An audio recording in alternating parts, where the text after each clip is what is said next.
Siapakah beliau? Beliau adalah baginda kita Nabi besar Muhammad sallallahu alaihi wasallam. Sebagaimana beliau telah menolong kita dari zaman jahiliyah ke zaman Islamiyah, dari zaman naik unta ke zaman naik Innova, seperti kita rasakan pada saat ini. Kata-kata penghormatan saya yang saya hormati Bapak Kepala Kantor Kementerian Agama Kabupaten Aceh Barat beserta para jajarannya. Yang saya hormati Bapak Ibu yang arif dan bijaksana dan seluruh teman-teman yang kami sayangi. Pada kesempatan ini izinkan saya menyampaikan sebuah syarat yang berturut. Membaca adalah jendela dunia. Teman-teman suka baca buku nggak? Jangan-jangan sukanya main HP ya? Main game ya? Atau nonton itu? Wah, pada zaman dahulu saat siswa disuruh menulis hobi, banyak yang menjawab membaca sebagai hobi mereka. Tetapi hobi membaca itu sedang langka loh teman-teman. Teman-teman, ikutin aja ya.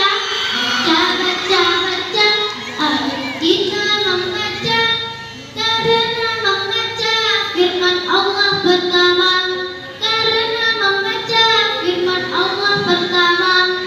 Baca, ayo kita membaca, karena membaca jendela dunia, karena membaca jendela dunia.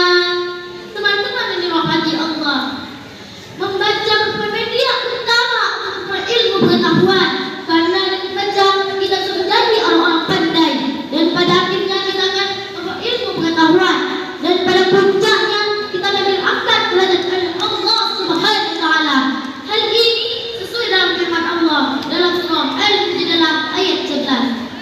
A'udzu billahi minasy syaithanir rajim.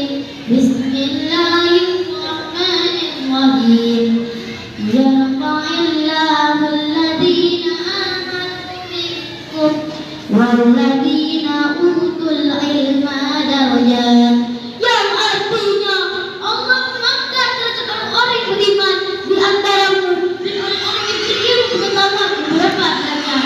Quran surah Al-Hijr dalam ayat 11. Ada pepatah mengatakan buku adalah jendela dunia. Kenapa bisa begitu ya? Mau tahu alasannya? Mau tahu aja, tahu banget. Teman-teman, buku dikatakan sebagai jendela dunia karena lewat buku kita bisa melihat isi dunia, memperoleh informasi yang ada di belahan sana, dan dapat mengetahui sejarah-sejarah yang ada pada masa lalu. Teman-teman yang kami sayangi, membaca merupakan Allah yang pertama. Tahu enggak teman-teman, saat Nabi Muhammad SAW menerima wahyu pertama di kelahiran, beliau belum diperintahkan sholat, puasa, zakat, dan ibadah lainnya. Tetapi beliau diperintahkan untuk Iqra, yaitu bacalah. Hal ini sesuai dalam firman Allah Subhanahu wa taala. Iqra bismi rabbikal ladzi khalaq, shadaqallahul azim. Bacalah dengan menyebut nama Tuhan yang ciptakan. Maha benar Allah dengan segala firman-Nya.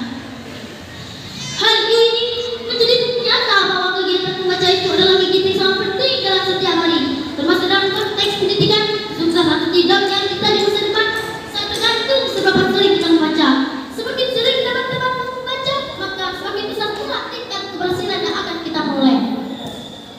Teman-teman, manfaat membaca itu sangatlah luar biasa, efeknya dan tak terhitung manfaatnya. Apalagi kita jadikan sebagai suatu kebiasaan. Bayangkan teman-teman, jika seperti itu, berapa banyak ilmu di dunia ini yang dapat kita ketahui saat kita membaca. Subhanallah. Teman-teman yang kami banggakan, dari syarahan di atas dapat diambil kesimpulan yang mana membaca merupakan aktivitas yang sangat penting dalam kehidupan sehari-hari.